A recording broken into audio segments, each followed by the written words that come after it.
I still am wowed by the fact that this few minutes has this lasting impact some 10 years later.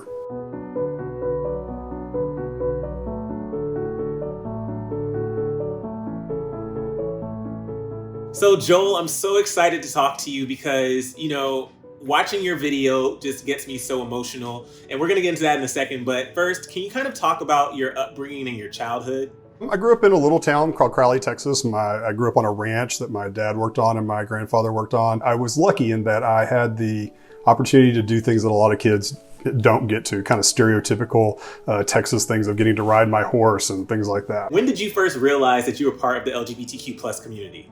I think I probably had inklings of it throughout middle school, and it was a different day and age in that there was no internet or things like that. In terms of what what I thought of as being gay, were people that I saw on the news on pride parades in San Francisco and New York, and obviously I lived in Crowley, Texas, so that wasn't me. It took a while to realize that that was not what all that was to be gay, and that I was attracted to guys, and that was kind of a process all through high school. What was that realization like, and how did your friends and family and community react? I came out at 20 to my family. It wasn't really a choice. I kind of found out, and we had a really unpleasant, unhappy year or two around that. At the time, my parents were worried that I was going to die of AIDS and all these things, and lived this very lonely life that I didn't foresee living. And then I got involved in politics. When I ran in 2007, I was completely out and open, and I was the first openly gay candidate to run for anything in Fort Worth or Tarrant County in history. In fact, it kind of got to be a joke that the Fort Worth Star-Telegram continuously called me Joel Burns, openly gay city council candidate, as if that was my full name. You forget that not only do you have multiple coming outs over the course of your life, the people who love you do too. And my mom, who plays the piano at the Crowley Methodist Church, and my rancher dad, Butch, I had to sit down before announcing I was going to run for office with them and say, hey, when you're going to be at the Walgreens or at the drugstore, and people are going to walk up to you about your gay son running for office, and you're coming out too. So let's take a moment to look back at that original video where you talked about the bullying that you experienced as a child. When I was 13, I was a skinny, lanky, awkward teen who had grown too tall too fast, who would stumble over my own feet. I was a band dork. I played basketball, but not very well. I was teased like all kids, but I was fairly confident, and I didn't let it bother me much. One day when I was in the 9th grade, just starting Crowley High School, I was cornered after school by some older kids who roughed me up. They said that I was a faggot and that I should die and go to hell where I belonged. That erupted the fear that I had kept pushed down, that what I was beginning to feel on the inside must somehow be showing on the outside. Ashamed, humiliated, and confused, I went home. There must be something very wrong with me, I thought. Something I could never let my family or anyone else know. I think I'm gonna have too hard a time with the next couple of sentences that I wrote. And also I don't want my mother and father to bear the pain of having hear me say them.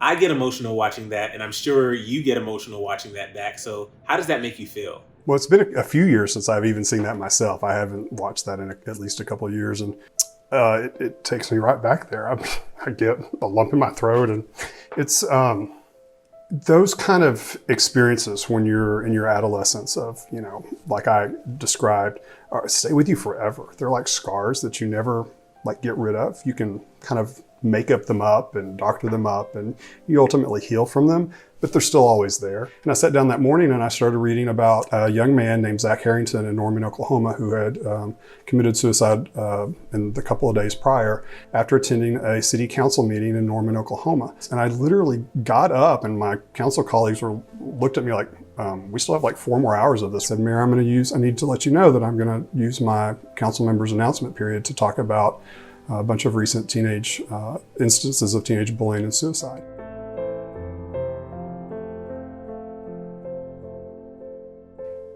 And then I realized, oh my God, my parents are probably watching this right now. And I never told them that I thought about committing suicide. I've got to I literally got up from the meeting, went to the back, my counsel aide was like, what's going on? And I called my mom and I said, I need to tell you that this thing's about to happen. And I, told her a little bit about my speech. And she started crying. And she said, did we do everything that we could have? And I said, Mom, you did. You loved me.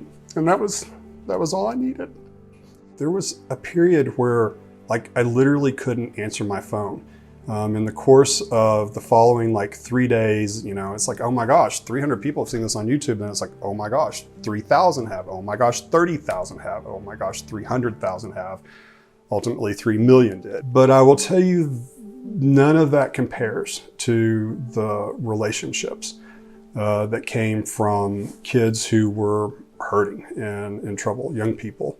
I received over 20,000 emails in the course of a couple of weeks. I went to my post office box about a week later to get my work mail, and there was an envelope and it just said Joel Burns, Fort Worth. There was no stamp, there was no return address, there was no proper delivery address. And it somehow made it to my box, and I opened it, and it was about a third of a piece of paper, torn off, and written in pencil in the corner. It said, this is what remains of the letter I wrote for my roommate to find with my body.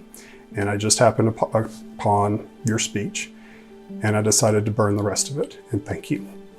And I still have that. It's a good and stark reminder that there's a lot of pain experienced by people all over the world, and they need reminders like the It Gets Better Project gives them, that their lives will get indeed a lot better. I'm thankful that I stayed around and that I lived long enough to experience getting to help take care of my dad in his old age and my mom as they struggle with what it is to be 76 and 77 years old, and what it is to be married, and what it is to accomplish running for office as the first openly gay anything in my city or my county of 2.2 million people.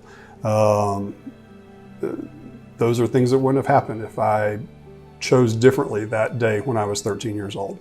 Joel, it was such a pleasure to meet you, and your video has impacted so many lives over this last decade. And even though we're making a lot of progress, I know that it's going to impact so many more lives for decades to come. So I appreciate you.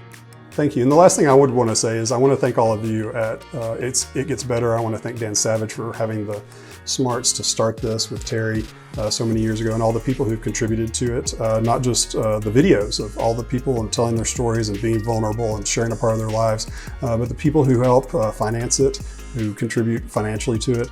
There's a lot of people whose lives are still in existence because of this effort, and I cannot thank you enough for saving a lot of young people over the course of the last 10 years. Thank you.